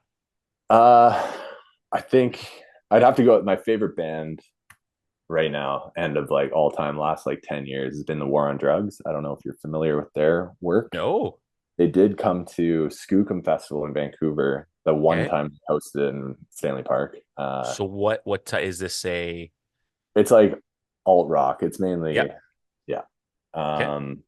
And they're a band out of Philly, Checking them and out right now. hearing them or hearing they're kind of like a start to finish. You throw on their album and you're in the car, and that's something you want to listen all the way through. And uh, yeah, I got to see them live, and seeing them live for the first time was unbelievable. And it's like one of those bands that their instruments, their sound, everything sounds exactly the same as it was recorded. So good. And just being like maybe 20 rows back outdoor at Stanley Park, like that was a pretty unforgettable show. And Sweet. then, but I feel like if I could pick like one band to see again or like see live, it'd be the Tragically Hip. And unfortunately, they are no longer touring due to the passing of Gord Downey, but Yep. that's like an all-time favorite for me. You didn't get to see them. You just like to. I did You see did. them. I Oh, did Downsview Park back ooh, in like on Canada Day when I was damn. still in high school. It's like the Um, most Canadian thing ever. yeah, seriously, but that was pretty incredible. No Oh, doubt. but speaking of concerts, I know you're a hip hop guy. Yeah. Of all people that I saw in Hong Kong, I saw ASAP Ferg perform in a warehouse No way. on the local, like in this random place in Hong Kong. I had this underground show, and when someone got tickets, and they're like, "Hey, do you want to see ASAP Ferg?" And I'm like, "Sure, why Live not?" is live, you Yeah, know? live is live, and that was pretty super random, but very very fun. That's hilarious. Love it. Do you get that? Like, are there just do a lot of acts come over that way? Like, do you get a lot of big shows, or is it? They did Yeah, in the past. I actually had tickets to an outdoor festival to see Mumford and Sons play yeah, outdoor right in the heart of Hong Kong, and then yeah, COVID or the protests hit, I think, yeah, and that was canceled. And then since COVID, it's hard for them to attract talent over here. Did see the Strokes play yeah, uh, up at a convention center, but yeah, that's about. It's hard for them to bring in kind of the big names right now. yeah. It's not like a stop on the tour, right? Like, it's not like I'm going from Yeah, Cali to Seattle or whatever, right? yeah, Like, yeah. And exactly. where's the guarantee? And sorry, we can't guarantee. Yeah, that makes Yeah, sense. it's like when an artist posts like, "Oh, I'm going on a world tour," and then it's just like North America, Okay. Yeah, Australia, maybe Europe. yeah. If you're lucky, yeah. Yeah. Who have been some of the most important people in your life? Uh, Definitely my family, my girlfriend Maddie. Like my parents from the beginning have been so supportive of anything that decided to pursue, but basketball in particular. I mean, the amount of road trips they would take us down in tournaments they would drive when we were growing up, and like without that support, who knows where it'd be, right? And just instilling that kind of sense of balance in me at an early age rather than kind of forcing me to pursue like basketball. Like I wasn't ready to pursue it at that like die hard level, and it was never really Sure. my identity. I Hmm. didn't really identify as like basketball only. So they really kind of instilled that sense of balance in my life. And of Hmm. course my older brother, who I mean, he laid the path for me, and I was able to kind of just follow in his footsteps. And I mean, all those times he kicked my ass in the driveway definitely paid off. Him and his best friend Damien would just beat on me in the driveway, and at that point he's like 6'9". I'm probably like 5'10", and Yeah. those little things. But yeah, so supportive up until this day. They're all watching games and supporting this kind of obscure lifestyle that I'm currently living. But Love it. Love it. Um, do you have a hidden talent that people might not uh, know about? hidden talent. I'm really good at juggling like football, like a soccer ball. Like I Oh, got some footy skills. do you have a record? Like Uh a touch record? I could confidently probably get you 50. Yeah, straight. Yeah. But yeah, I'm really good at handstands. I can do as a 6'10" human, I Wow. can bang out a handstand pretty easy. Wow. I need some video proof of that, but I'll take your word Oh, for it. I'll take uh-oh. your word for it. Can you even do a handstand in your apartment, or would you hit the roof? It would be, I mean, I'm living Pretty in like close. 320 square feet. So if I Yeah. fall, I'm going through either the window, the TV, or the couch. What floor are you on? Third floor, third Not floor. bad. That's not Not bad. bad. Yeah. We temporarily stayed in I think we were on like the 39th floor or something like that. Too high Too for me. much. Like for a lot of reasons. Yeah. Like, oh, I'm thirsty and we don't have anything to drink. I want a Gatorade. And you're like, Yeah. Your commute is that elevator ride and then out onto the street. But no yeah, matter what, over here, there's a stone's throw. There's a 7-Eleven on every single really? corner. Oh, yeah. So no matter what you need in Hong Kong, you're in walking distance from grocery stores, 7-Eleven, Circle K's, little restaurants, snack shops, all that stuff. That's It makes dope. it a very efficient place to That live. that does. That does. Okay. With that said, then, if you were to partake, what is the greatest cereal of all time? Cinnamon Toast Crunch for sure. And you know what? There's an American store here Mm-hmm. on the island side. Okay. Go in there every once in a while. Everything's super overpriced and it's like imported, right? Yeah. Of course, they have a cereal section. So the last time I went in there, I think last year, I picked up a box of Cinnamon Toast Crunch just for the novelty. And it still holds up. It did, hey? Yeah. Oh yeah, bowl of sugar, like come on. And then drink the milk. I love to hear it. I love to hear it. I love that you went there too. I love that you just did it. That's awesome. Yeah, I was like, Okay. when's the Oh, last time I had a bowl of cereal? It's been years. I'm an okay. adult now. I can do whatever I want. Exactly. Freaking rights. Okay. You're in old McKinnon. Yeah. It's you and four dudes. Call your own running. Now, these could be your favorite players of all time. They could be your favorite teammates, best players you've played with. Doesn't matter um, how you Oh want to man. take this, but you got to pick four guys that you got to run, first to Are we talking 50. open run? Are we talking dolphin? Are we talking No, no, kits? no. Open kit style. Yeah. Like open run. If Oh, you get off, if you may not get back on the court, right? Like, right. so You know, after living in Vancouver and like going down to kits and like playing dolphin and all that stuff and whatnot, like yeah. I've talked about it with the guys here. I would love to go down to Kits Beach and run with the Hong Kong crew of guys that I have over here. And I feel like we could give people the business still at this age and, all being from or kind of from adjacent. So like having Glenn, who you talked to the other day, Mhm. him running the point guard, Nate shooting guard, Tommy at the 3, me at the 4, and Big Duncan at the 5. I think we could have a lot of fun, and that's what it's all about. It's having fun. So have those guys back on Kits Beach, all of us together. I think it could be a good time. Don't get it twisted for the listeners out there. That's a freaking good team. I feel That's a like good, yeah, that's a good team. You got everything you need. that's a squad right there. Tommy at the 3, you just have to get the ball out of Nate's hand a little bit, but I mean, he's older and he's longer. Oh yeah, I'll be catch and shoot Nate at that Yeah. point. Okay, last question, man. Yeah. Who do you want to see on a hoops journey? But you're the guy, you're the connect, you're the plug. Don't throw a name out there that someone's going to be like, "Nah, I'm not interested." Okay. Who's got a good story? And they don't have to be Canadian, but if there's someone out there, Yeah, let's I meet them. think Let's get them on the pod. name that comes to mind who I just saw last week is Jason Hannibal. Okay. He's What a guy name. out of, guy out of Toronto. He's actually the same age as my brother. He Okay. grew up in Mississauga, but he's been playing pro, I think, for like God, it's probably been like 12 or 13 years, like been Wow. all over the world. And yeah, came out of yeah, like I think the Mississauga area. But yeah, he's over in Hong Kong right now. I just saw him the other day. So I feel like I would like to hear his story. I feel like it'd be very interesting, and I think you guys would get along. So I could shoot him a message. And There you go. I mean, I think this guy's been to like every continent and more through basketball. So I think it'd be cool. Chop it up with him. Is this the same Um, guy I'm looking at? He played at Portland? yeah, yeah, Nice.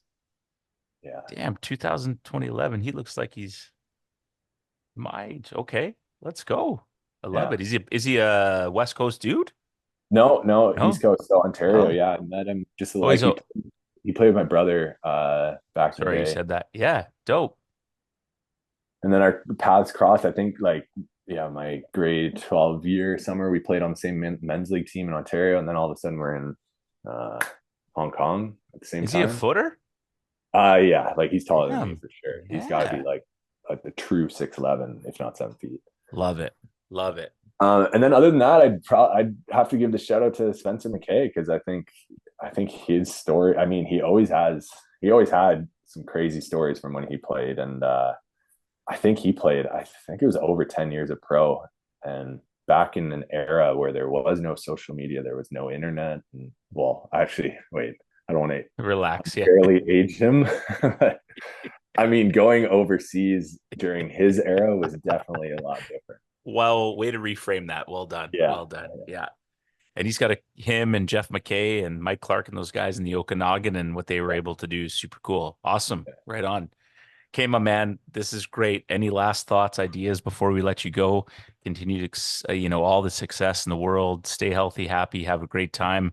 Hoop ball, it's always so cool to see the clips of you out there doing your thing. And let us know what your last sort of reflections are before we let you go and enjoy your morning as I get ready to go to bed.